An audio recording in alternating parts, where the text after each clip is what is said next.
संस्कृत सप्ताहाचं आयोजन केलेलं आहे। या संस्कृत सप्ताहामध्ये आपण दररोज 10 सुभाषितांचं पठण या ठिकाणी करणार आहोत। त्याचबरोबर दररोज एक ऍक्टिव्हिटी आपण या निमित्तानं करावी।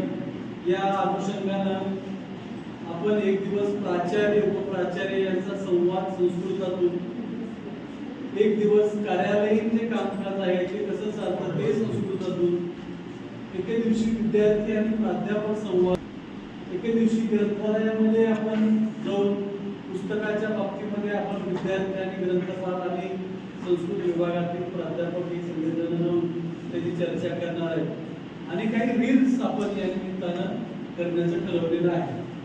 असे 5-6 वेगवेगळे कार्यक्रम आपण या सप्ताहाच्या अंतर्गत करणार आहोत। मागच्या 2 दिवसापासून आपली जी अंगणवाडी या ठिकाणी भरते तिथं आपण संस्कृत बाल केंद्र सुरू केलेलं आहे। म्हणजे तिथे 1 ते 10 पर्यंत संस्कृतातून उजळणी असेल, वेगवेगळ्या वस्तूंची नावं संस्कृतमध्ये विद्यार्थ्यांच्या, छोट्या विद्यार्थ्यांच्या बाबतीत सांगणं असेल, एक संस्कृत गीत आहे ते पण आपण त्या ठिकाणी आता सांगतोय। आपल्या डॉक्टर अश्विनी देशपांडे मॅडम ते केंद्र त्या ठिकाणी चालवत आहेत आणि या 2-3 सगळ्या कार्यक्रमामध्ये कृष्णा रामदास आम्ही सगळेजण मिळून आपल्या सर्वांच्या सहकार्यानं हा सप्ताह साजरा करण्याचं ठरवलेलं आहे। आणि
अयं निजः परो वेति